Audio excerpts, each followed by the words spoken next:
Hello everyone, and now welcome to game number 1 in a series between Fly and Life. Life has spawned as the green Night Elf player here at what I'll call the 5 o'clock position. Meanwhile, Fly has spawned as the purple orc over here at what I'll call the 7 or 8 o'clock position. This replay taken about 3 weeks ago now, as my collection of replays are starting to dry up. If anyone out there knows of some of the tournament organizers out there who would like to have some of their games cast in English beyond what I know Back to WarCraft does and some of the other casters do out there, please let me know. Get them in contact with me and put in a good word for me as well, as things are getting underway. Anyways, let's go ahead and break things down here. You can see the purple orc going to be opening up with a pretty much standard Altar of Storms Barracks Orc Burrow opening. Nothing too out of the ordinary. What you're really going to be looking for is the timing on that Voodoo Lounge, and then particularly the creep pattern that this Blade Master will be going for. I assume it is a Blade Master, and it is indeed a Blade Master going up against a Demon Hunter. Yes, it is. Now we see that the Ancient of War is already positioned off over here. This will allow him to train up that archer and then allow this Ancient of War to tank a bit of damage. However, it will not be able to eat through this tree line in order to get to the other side and then try to clear out that 533, as most likely the Blade Master will be able to take that down or at least disrupt it for just a bit. A little bit of an unfortunate spawning location for Life, but it does happen 1 out of every 3 games, as we're looking at the archer purposely is going to try and train up some units, purposely pulling back those units all the way, and now going to go ahead and try and engage, picking up that rock golem right there. Alright, Peon is going to be engaging as well, causing a bit of problems onto some of the wisp, or perhaps onto the archer herself, as that Ancient of War is tanking a bit of damage. What is going to be that follow-up play, as the Demon Hunter is already out on the field, the Blade Master not too far behind. It looks as though the Grunt or the Peon's trying to get that final shot in. Very difficult to do. Potion of Lesser or Potion of Invulnerability plus Cloak of Shadows has been picked up by that Demon Hunter. Meanwhile, Blade Master will get a Windwalk strike there. Oh, gets the second Windwalk strike again, and is the Demon Hunter going to be able to finish off that Peon? It looks like he will be able to do exactly that. Ancient of War eating up some more trees. Perhaps is going to try and wander around elsewhere again. Meanwhile, the Blade Master is going after the Wisp, and so far has, well, forced another detonation. Blade Master very, very low on experience, down to 20, or still at 25, as now the Blade Master is currently revealed and forced to play a game of whack-a-mole. With the mana burn, the Blade Master no longer has 75 mana and will be forced to retreat, can no longer windwalk to try and do another surprising strike right there. Also, I have to give a hats off and a thank you to all of my Facebook followers. I did post something, and, well, you guys came to my defense before I even needed to. You guys know who you are. If you guys haven't followed me on Facebook, I don't try to overrun your feed at all. Maybe 1 to 2 things a week at most, as the Blade Master forces a cancellation on that Moonwell. Now, Blade Master has done a little bit of damage, but not very much so far. Life has so far been in a very, very good spot. Even though he did spawn in an unfavorable position, he hasn't really fallen behind or let this Blade Master get in the way. Now, a Grunt purposely going to hire up a Forest Troll Berserker, and that is a beautiful, beautiful play there, waking up all the creeps before his opponent is ready. No, that was Life that did that. Excuse me, the Grunt now trying to make its way over. I thought for a second that, well, the green troll does have green hair as opposed to purple hair, so hence my confusion. Demon Hunter looking to get to level 2 will do exactly that. Is it going to try and pick up a Forest Troll Shadow Priest? Perhaps not. I'm not quite sure why. Normally, the Forest Troll Shadow Priest is very, very strong, able to heal up units early on, and you're able to convert some of that mana into hit points, as well as those Moonwells are currently trying to get into that 50 supply category. Now, you need that many Moonwells, 4 of them, not because you need to train that many units, but you want a lot of moon juice in those Moonwells at the end of that first Nightfall. If you don't do that, you end up having a much more difficult time, as the Demon Hunter wants to try and stop the healing on a Grunt, but is currently unable to do so. Now, the transition is going to be, now that we are at Stronghold, we could be looking at the Tauren Chieftain, or are we going to be looking at Druids of the Talon? That is going to be the big question in terms of follow-up play. We don't see any Ancients of Wind or Ancients of Lore, as we are not at yet Tree of Ages, as we're looking at the Ancient of War slowly making its way around over here to the Null Overseer. Going to finish off a Sheep, just because sheep are not beloved in Warcraft 3. No, we've seen a lot of units trip up on sheep. It is a perpetual sheep crossing in Warcraft 3. And if you don't take down those sheep, it could cut off your route of escape fairly fast, as the Demon Hunter now looks to back off once more. Back across here, Ancient of War tanking a fair bit of damage, will be able to finish off this Null Overseer creep camp. Demon Hunter should be just shy of level 3 after clearing out this creep camp, unless he gets another shot or two off. Meanwhile, Blade Master and Demon Hunter actually pass by each other. Blade Master is completely out in the open. Not quite sure what the Demon Hunter was thinking, as now we see grunts running on the inside. You can see that Fly is actually playing a very different game, as opposed to trying to perhaps do a little bit of harassment. You can see that the grunts were all positioned to try and shut down Life. I do not believe Life was expecting this. This is a complete 180 in terms of the strategies. You would normally think that the Blade Master wants to pick up items, wants to get those claws, those rings, in order to be able to deal more damage and get a little bit more experience. Instead, he was able to pick off some units, as we are now looking at a Tauren Chieftain. Tauren Chieftain means faster movement speed. Blade Master gonna go ahead and engage. There is some evasion now being procced, as the Demon Hunter going straight after the Blade Master. Blade Master is in trouble, will get taken down. There it goes, as it continues this fight on once more. All right, can we see another entangle? That's gonna be the big question. Potion of Invulnerability not used by the Keeper of the Grove. Not quite sure what was that about, as we're gonna see the death of a grunt. Demon Hunter falls at level 2 for a grunt. Not quite sure I agree with that at all, as the resurrection has yet to take place. All right. Talk about getting further and further behind. The Blade Master was at level 1, it fell. Meanwhile, the Demon Hunter was at level 2 when it fell. And I don't know, trading a level 2 Demon Hunter for a level 1 Blade Master and a grunt is simply not worth it, as the Keeper of the Grove may try to make its rounds once more. Blade Master is going to be back in action again. There's some easy damage right there, as the Keeper of the Grove now looking to back off. Are we going to be perhaps getting that all-important Thorns aura?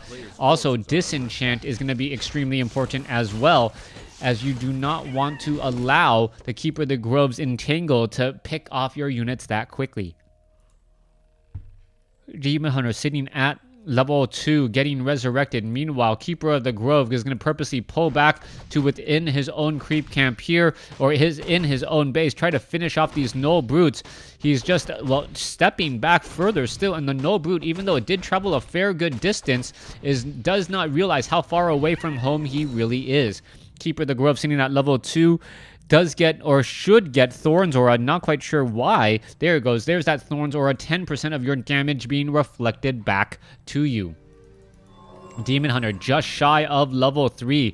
Picks up an Orb of Venom. There's the Druids of the Talon. Ancient of Winds are going to be very, very important. Meanwhile, the Tauren Chieftain's already at 2, and the Blade Master is at 2 as well. Forest Troll Warlord going to get taken down. Rune Bracers now at the hands of the Blade Master. Quickly, is he going to sell it? Yes, he is. Is he going to pick up a Potion of Lesser Invulnerability in addition to a Scroll of Healing, making that Spirit Link that much more powerful? And it is going to be a big problem trying to focus down any units. The Demon Hunter sitting at level 2 will have to try and mana burn down the Tauren Chieftain and the Blade Master. That's going to be the majority of that damage. Meanwhile, the Druids of the Talon are also going to be dealing less damage to the Blade Master because of that Rune Bracers. Demon Hunter sitting at level 3 with a Pure of Vitality. Peons have been spotted and is going to spot all of this here. This could be potentially a big problem.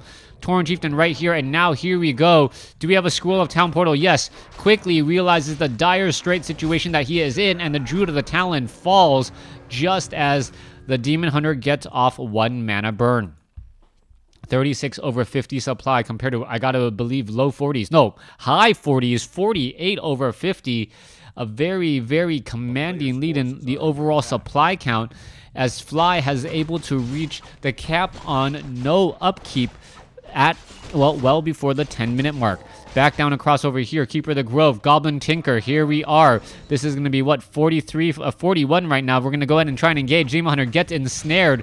Goblin Tinker could throw down a Pocket Factory and then try and disrupt things. Where it is, there it is in the backfield as the Blade Master is cycloned up. All right, continuing this fight here. Those Clockwork Goblins not doing very good at all. There is the Blade Master still up in the air, not able to do very much of anything as the Blade Master currently invisible. Is he going to get taken down? No. Potion of Lesser Invulnerability.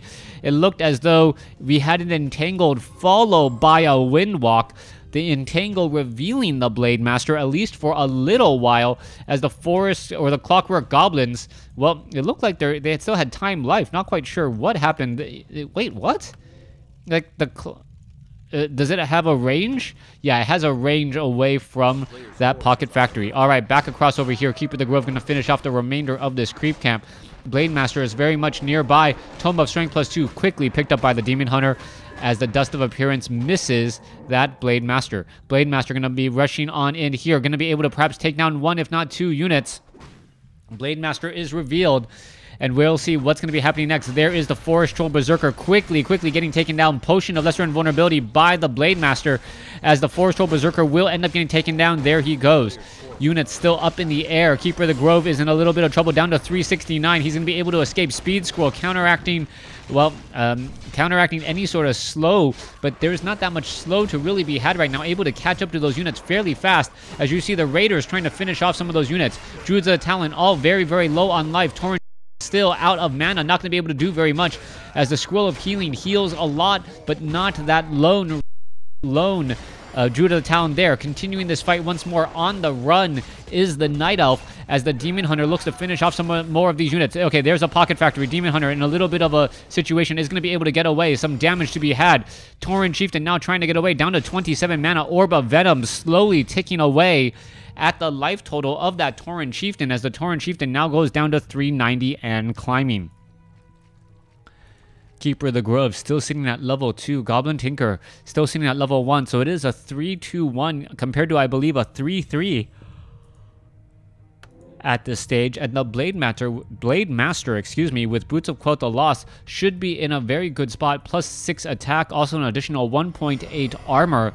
2 very, very strong items. Ring of Protection and Claws of Attack +6 on the Blade Master, who tends to take a fair bit of damage. The problem is going to be these Druids of the Talon and the amount of mana we have going into the next fight. If the Blade Master is taken out of the fight by these Druids of the Talon, there is not much of a chance that the Blade Master will be able to deal any significant portion of damage, relying mainly on the Raiders and the Spirit Walkers. The Spirit Walkers and Raiders can deal a lot of damage, but they don't have the necessary burst, I feel, that the Blade Master adds to the table. All right, there you go. Blade Master going to get entangled. Going to take a little bit more damage. There's a... oh, no. Shockwave gets cut short, as it was out of mana mid-cast. All right, there you go. There's another mana burn right there. Blade Master now picked up once again. Pocket Factory now coming in. There's a Disenchant. Who's going to come out ahead, as the Druids of the Talon are trying to survive just ever so long enough. Raider number 1 and... well, no, it looks as though Druid of the Talon number 1 followed by Raider and number 2 going to be traded for Raider number 1. Speed Scroll now being used in order to close that distance, as another Druid of the Talon gets picked off again.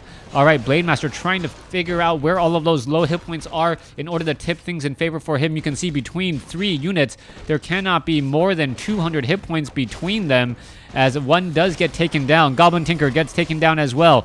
Demon Hunter looking to finish things up. Goblin Tinker falls at level 1. Tauren Chieftain still alive at level 3. May get to level 4 as the Demon Hunter successfully Scrolls of Town Portals out of a bad situation. 36 over 50 compared to 50 over 60. Life is still in a good spot right now. The Pocket Factory not showing very much action at all, as we're looking at the the Blade Master now picking up some items from the local shop. Tauren Chieftain will be ready to go here in just a moment. Picks up a Clarity Potion and a Speed Scroll, healing all of those units back up. It looks like this is going to be the next important fight, getting those Tauren Chieftain and those Blade Masters. If they can get to the next level, that would be a tremendous boost. Meanwhile, the main economy on both sides is still relatively weak. Demon Hunter ready to go. Goblin Tinker ready to go back in on the action. Keeper of the Grove sitting at level 2, almost at level 3. Needs just a bit more. Tauren Chieftain sitting at 3, getting very close to level 4. And level 4 Tauren Chieftain does mean level 2 healing wave, which means more critical strikes from a faster attacking Blade Master. Alright, here comes a straight up engagement going straight after the Orc Burrow. 56/60 supply. Are we going to see a Scroll of Town Portal? That is the big question. Yes, at least on the Demon Hunter, as the Keeper of the Grove is looking to engage and finish off some of these important buildings. Taking down a Voodoo Lounge would be incredibly important as well. Blade Master is very much nearby. Are we going to see a Dust of Appearance? Blade Master, Demon Hunter now going to go off and engage. Forest Troll Berserker quickly looking to get taken down. Goblin Tinker getting taken out before really getting started, as the Keeper of the Grove now sitting at level 3. Level 2 Thorns are now being used instead. 20% of your damage is being reflected back, and that is a tremendous amount of damage indeed, offsetting some of the additional heal that we are already seeing. All right, Spirit Walkers down to 383 hit points in the ethereal form. Meanwhile, life sitting at 39/50, 39 compared to 47. As Fly is just in the commanding lead of this game and looks to perhaps try and finish it off. Fly, content with just doing a bit of creeping off to the north here, get a little bit more experience, perhaps set up a potential expansion play from his opponent. Blade Master looking to finish off this Ogre Warrior creep camp should not have any problem whatsoever, as the Tauren Chieftain is nearing maximum mana. Maximum mana on a Tauren Chieftain is often very, very scary. Meanwhile, Ring of Regeneration on the Blade Master, regenerating all of those hit points. Demon Hunter now going after this Voodoo Lounge. Will be able to shut it down here. No, not quite yet. Blade Master, Potion of Lesser Invulnerability. There's the Ensnared. Keeper of the Grove gets shockwaved, and that is pretty much going to be it. Unable to deal with that entire back line. Keeper of the Grove with that powerful Entangle, unable to do very much. Meanwhile, Demon Hunter looking to engage once more. It still looks good for life right now. As we see this fight continuing on. No, let's take a look at this. Once again, Tauren Chieftain now trying to finish things off. Will they be able to finish off all of these Druids of the Talon? There goes another Disenchant. We are still fighting 47/44. Fly, obviously, in the better spot so far, as it looks as though one Raider will at least get taken out. Demon Hunter gets a mana burn off. Can the Demon Hunter stay alive long enough to really make a difference? It does not look like it. Down to 72, 66 hit points. There it goes. And that is pretty much going to be it. Thanks for watching. Thanks for listening. Hope you guys enjoyed game number 1. Fly taking game number 1 in this series.